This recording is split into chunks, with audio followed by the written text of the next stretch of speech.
Assalamualaikum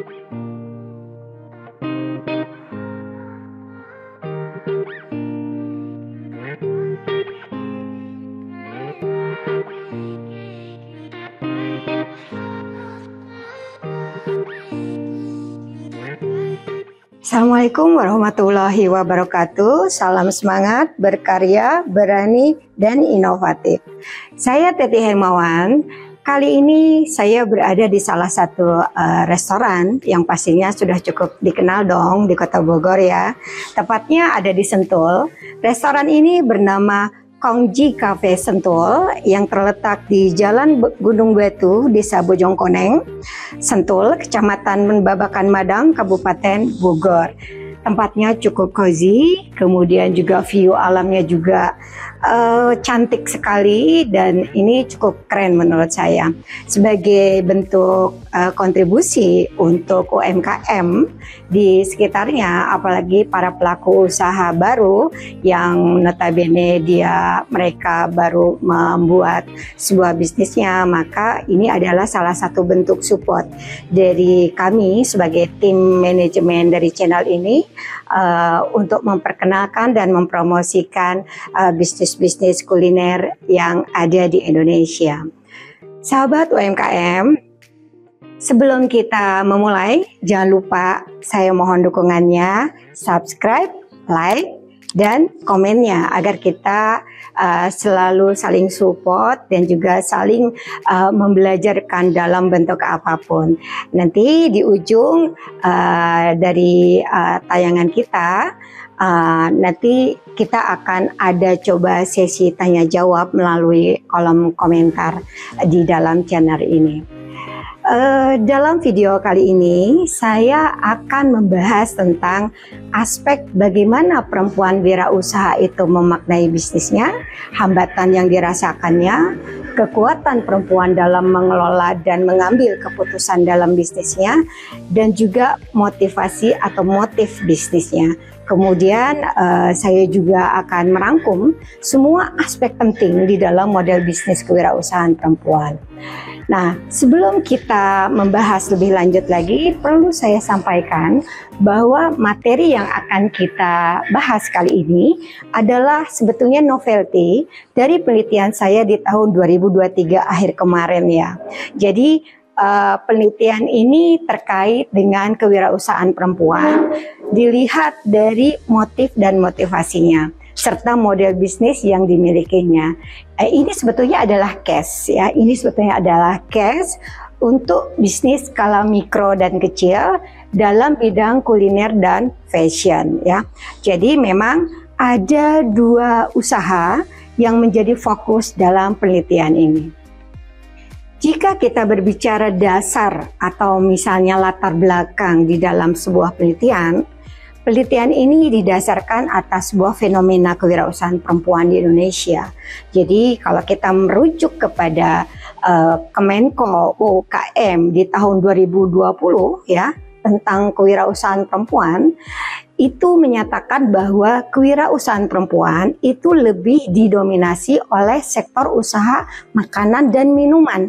Meskipun di situ nanti ada tekstilnya, ada fashionnya, juga ada krianya. Nah, akan tetapi bisnis yang dibangun perempuan itu mayoritas berada pada kategori mikro dan kecil. Artinya apa? Bahwa kewirausahaan yang dibangun dan lebih bertahan daripada kewirausahaan yang dibangun laki-laki itu lebih kepada posisi bahwa usaha skala mikro dan kecil itu saja. Nah, sedangkan untuk skala menengah dan besar atau mikro misalnya tetap saja didominasi oleh laki-laki. Padahal jika kita melihat berdasarkan misalnya pengelolaan dan juga misalnya kemampuan bertahan di dalam bisnis di Indonesia, United National Development Program di tahun 2020 menyatakan bahwa UMKM milik perempuan itu sesungguhnya lebih memiliki kemampuan untuk bertahan dibandingkan laki-laki. Nah, dari sini saja kita sudah dapat gap masalahnya. jika dilihat dari kondisi dan juga kemampuannya. Nah, kemudian jika masuk pada sisi bisnis nih ya, terutama pada skala mikro dan kecil deh gitu, itu pada umumnya ditandai dengan kekurangan sumber daya. Jadi untuk dapat membangun dan memperluas usahanya, perempuan itu seringkali memiliki peluang yang sangat kecil. Keterbatasan wirausaha perempuan dalam menjalankan usaha ini juga merupakan suatu hambatan. Yang salah satunya itu misalnya hambatan-hambatan tersebut itu dapat mempengaruhi tidak stabilnya motivasi perempuan wirausaha dalam memperluas jaringan misalnya dan juga mengembangkan skala usahanya gitu ya. Jadi makanya kondisi inilah yang menjadikan perempuan wirausaha itu tetap bertahan pada skala mikro dan kecil, bahkan sifatnya itu informal. Kemudian kalau kita mencermati lagi berdasarkan tantangannya misalnya gitu ya, bisnis wirausaha perempuan itu memiliki akses yang cukup terbatas, seperti misalnya adanya akses teknologi digital dan akses permodalan baik dari lembaga keuangan formal maupun lembaga keuangan non formal misalnya, atau adanya ketidakpercayaan diri dalam mengelola usaha itu sendiri. Nah, sementara itu jika dilihat berdasarkan proses kewirausahaannya, perempuan wirausaha itu masih memiliki kendala terhadap penciptaan produk misalnya yang memiliki kekuatan nilai, di mana kekuatan produk itu ada pada kekuatan nilai daripada produk itu. Nah, analisa finansial juga menjadi penyebab utama yang memang menjadi sebuah tantangan tersendiri atau hambatan tersendiri di dalam kewirausahaan perempuan. Menciptakan model bisnis yang tepat, pengetahuan terhadap produk misalnya kan, dan juga pengembangan konsumen. Nah, semua ini menjadikan aspek-aspek yang menjadi sebuah tantangan tersendiri, sebuah hambatan tersendiri yang dirasakan di dalam kewirausahaan perempuan. Kemudian kalau kita bergerak lagi kepada perilaku kewirausahaannya nih ya, kewirausahaan perempuan, saya mencoba menyasar beberapa temuan ya berdasarkan tahun terbit 2019 sampai dengan di tahun 2021 ya, terkait perilaku perempuan wirausaha dalam menjalankan bisnisnya atau usahanya itu memiliki pengaruh positif terhadap kinerja UMKM. Meskipun kita tahu ada indikator yang memang berpotensi untuk ditingkatkan, seperti misalnya indikator etos kerja, indikator motivasi, indikator naluri bisnis, indikator kreativitas, indikator pantang menyerah, indikator inisiatif, ada juga energik dan juga pengetahuan kewirausahaan. Nah, ini semua menjadi tolak ukur yang sangat penting untuk dapat menciptakan bisnis yang dimiliki oleh perempuan itu bisa menjadi efektif dan sustain. Nah, sementara itu ada sebuah penelitian juga yang mungkin menyatakan bahwa ternyata ya orientasi kewirausahaan itu tidak berpengaruh secara langsung terhadap kinerja perempuan wirausaha. Nah, akan tetapi orientasi kewirausahaan yang dimediasi oleh strategi bisnis justru itu berpengaruh lebih besar terhadap peningkatan kinerja perempuan wirausaha. Nah, akan tetapi orientasi kewirausahaan yang kuat itu harus diiringi dengan strategi efisiensi biasa, ada strategi diferensiasi produk dan juga strategi segmen pasar secara spesifik. Jadi dengan adanya penyesuaian terhadap strategi tersebut akan memberikan ya kemungkinan yang lebih besar bagi wirausaha perempuan untuk meningkatkan kinerjanya dan menjadi lebih kompetitif lagi gitu. Jadi itu adalah latar belakang mengapa sih sebetulnya penelitian ini dirasakan penting untuk dilakukan. Karena apa? Karena memang adanya gap atau kesenjangan atau kebutuhan dan lain-lainnya yang akhirnya kita harus cari tahu gitu ya, bagaimana posisi kewirausahaan perempuan secara current condition di Indonesia. Nah, ini adalah case untuk 20 partisipan di dalam penelitian ini. Nah, kalau kita berbicara terkait dengan hasil temuan tentunya dalam penelitian ini ya, yang merupakan hasil temuan ini bisa kita kategorikan sebagai gambaran umum dari persepsi dan juga action ya 20 orang perempuan wirausaha khususnya di skala mikro dan kecil, dan ada di 2 bidang usaha yaitu kuliner dan fashion. Nah, kalau misalnya saya ingin mencoba memaparkan satu-satu ya aspek-aspek yang memang tergali di dalam penelitian ini. Aspek yang pertama itu melihat aspek pemaknaan bisnis ya. Wirausaha perempuan ya itu memaknai bisnisnya sebagai sebuah ekspresi diri ya. Jadi bagi mereka, bagi wirausaha perempuan ya, berbisnis itu tidak hanya sekedar mencari materi saja gitu, akan tetapi lebih dari itu, memiliki tujuan yang lain, misalnya untuk mendapatkan ilmu perdagangan dan juga bisnis secara keseluruhan.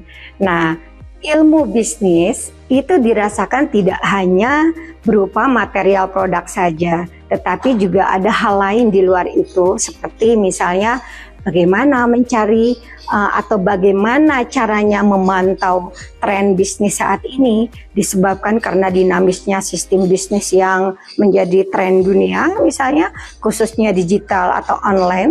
Nah, kemudian juga update-nya dunia online, seperti misalnya jika ingin menawarkan produk melalui foto, itu perlu memahami juga bagaimana membuat foto itu terlihat hidup dan bagaimana konsumen itu dapat tertarik dan membeli dengan melihat foto tersebut. Serta tak kalah pentingnya itu adalah menyusun skema kedekatan penjual dengan pembelinya gitu kan.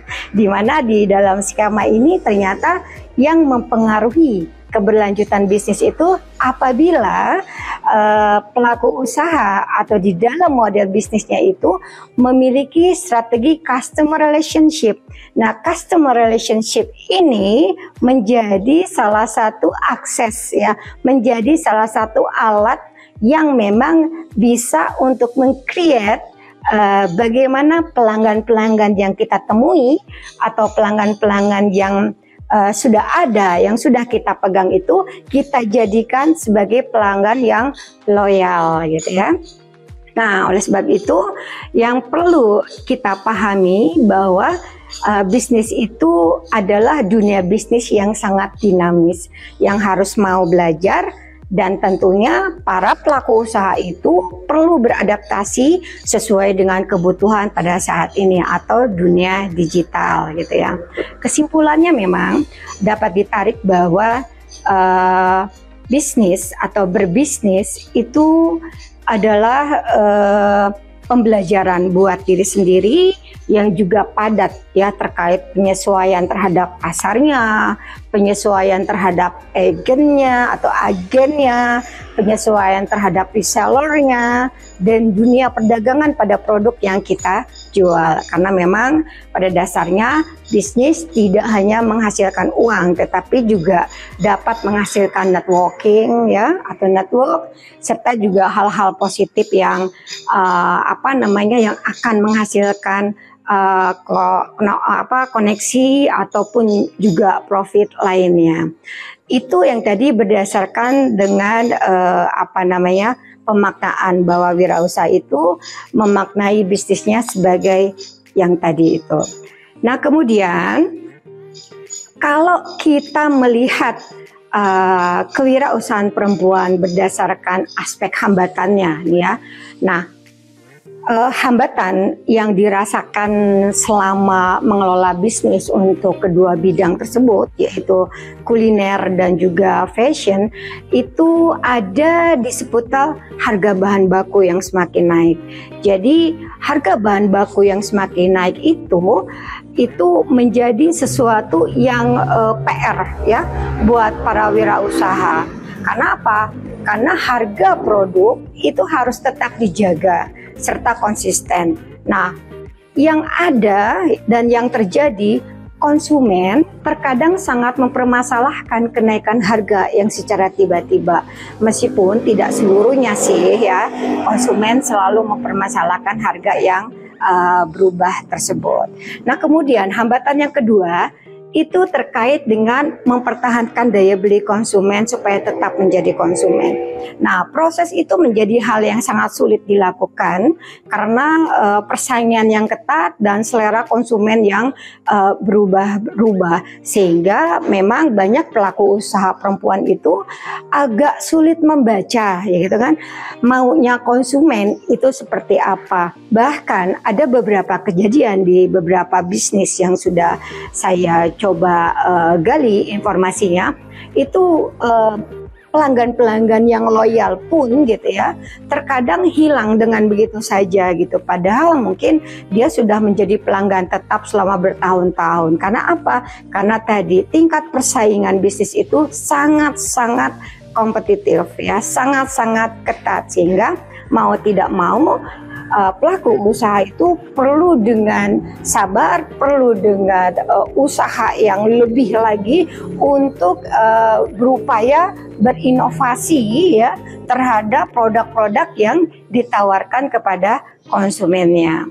Nah, kemudian hambatan yang ketiga itu terkait dengan sulitnya menemukan SDM yang dapat berkomitmen dengan baik. Tingginya tingkat pengangguran dan terbatasnya kesempatan pekerjaan itu ternyata nggak menjadi alasan ya untuk mudah mendapatkan SDM gitu ya, yang memang kita butuhkan.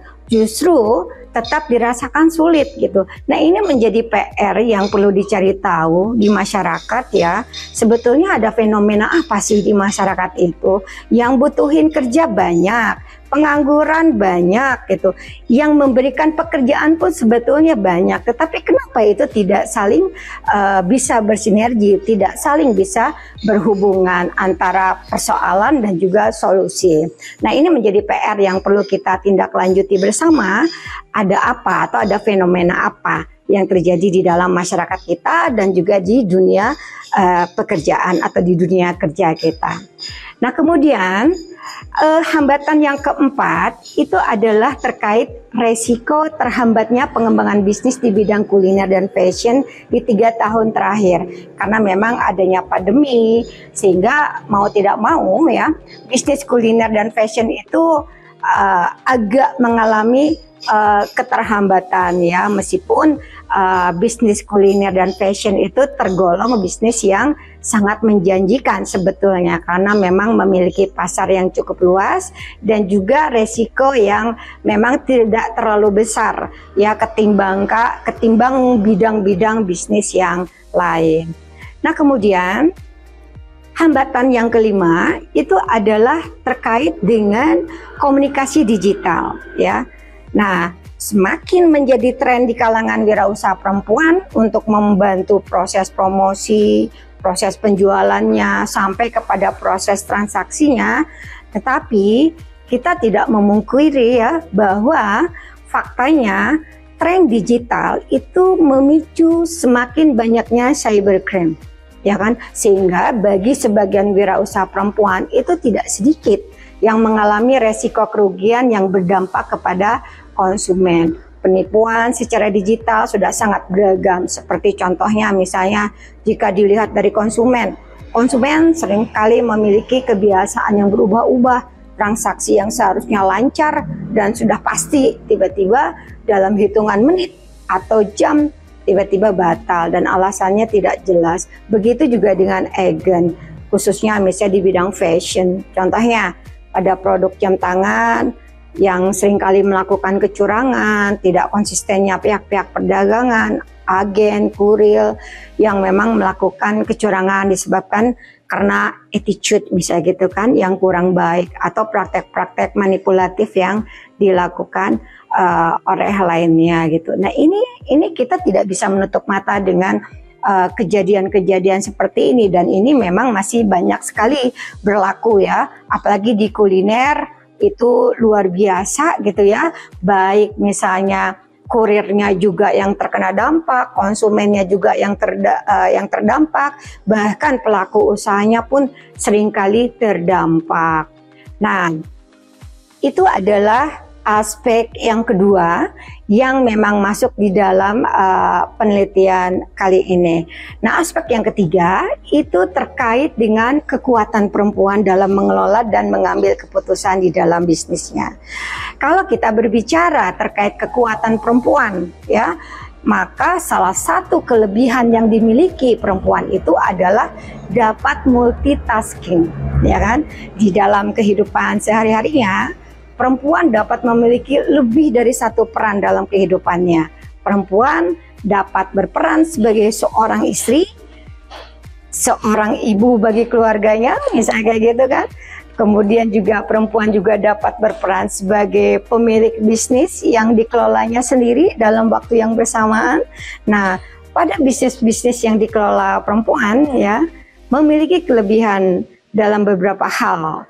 Memang juga gitu ya, seperti misalnya melakukan negosiasi, melakukan manajemen keuangan, kemudian juga melakukan insting bisnis yang kuat ya. Dia memiliki insting bisnis yang kuat tentunya, dan juga memiliki tes yang kuat ya. Nah, bahkan ya, kalau kita berbicara insting ya, dalam hal-hal yang disampaikan tadi, itu perempuan ternyata dapat situasional dalam menentukan keputusan dalam bisnis. Nah, di dalam hal-hal tertentu seperti menentukan pasar, menentukan segmennya gitu kan, kemudian menentukan bahan bakunya, dari mana bahan baku didapat, seberapa besar bahan baku yang harus didapat dan lain-lain gitu ya.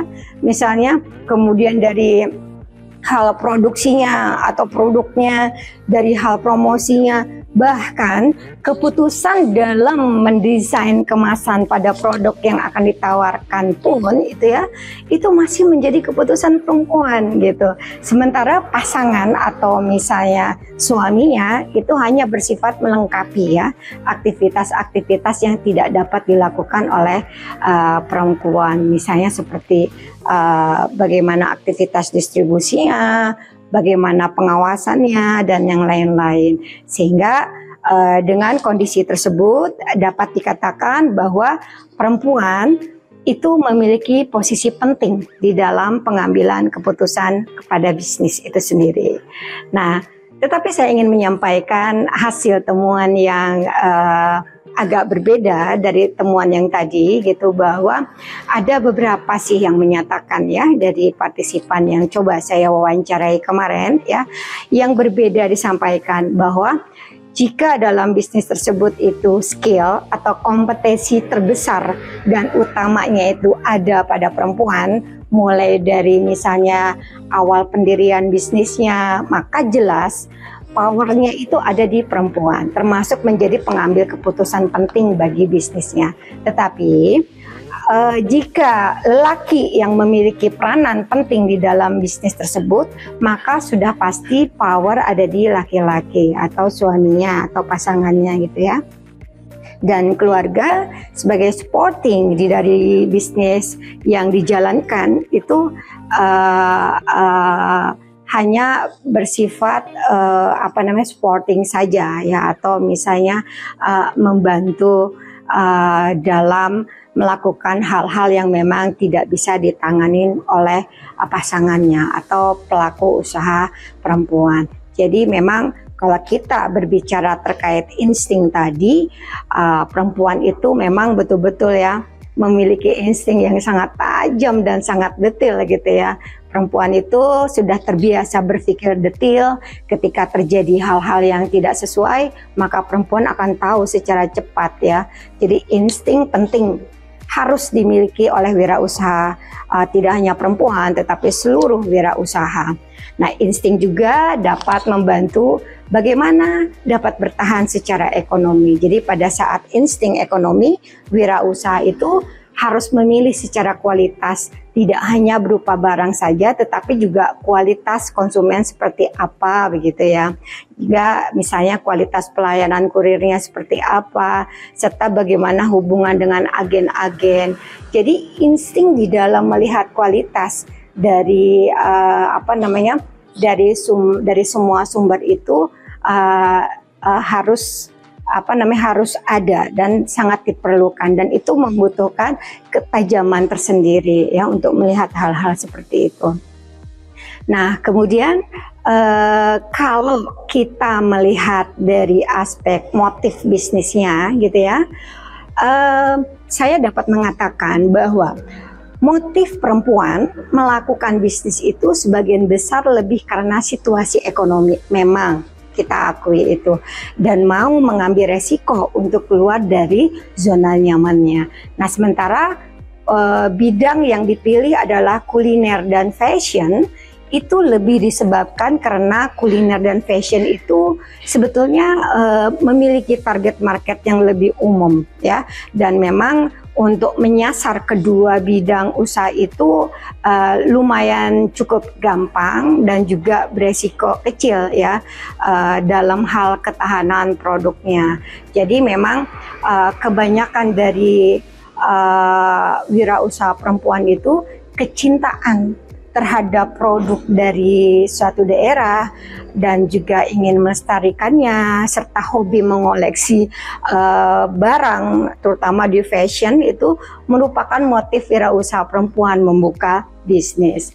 Nah, kemudian di samping itu juga keinginan yang kuat dari perempuan wirausaha untuk dapat dan terus belajar mengenal dan mengupgrade kemampuan berbisnis agar dapat mengenali kebutuhan pasar saat ini dan juga yang akan datang, ini juga menjadi motif yang kuat juga yang disampaikan oleh para wirausahawan perempuan. Perubahan konsumen dari waktu ke waktu itu menuntut perempuan wirausaha untuk terus mengembangkan kompetensinya, karena memang situasi terus berubah, teknologi terus berubah, sehingga kita harus dapat menyesuaikan dengan kebutuhan saat ini. Mengingat konsumen terus berubah, juga dari gen W ke gen Z misalnya gitu kan, akhirnya ke alpha, dan ternyata alpha lebih cerdas dari sebelumnya sehingga kita dituntut untuk terus memperbaiki diri. Nah, secara mental, secara jam terbang kita memang lebih utama ya. Tidak selalu perempuan itu harus mengandalkan laki-laki, tetapi ingat, tidak mudah perempuan itu berjalan sendiri dalam bisnis. Oleh karena itu selalu berusaha berdampingan tangan dengan mitra lain untuk membangun bisnis lebih besar lagi, melakukan bersama jauh lebih efektif daripada melakukan sendiri dan berkembang dengan pesat. Demikian current condition kewirausahaan perempuan dilihat dari aspek pemaknaan, aspek hambatan, aspek kekuatan mengelola dan mengambil keputusan, serta motif. Nah, oleh sebab itu wirausaha perempuan harus dapat mengintegrasikan semua aspek-aspek ini untuk menciptakan bisnis yang sukses dan berkelanjutan.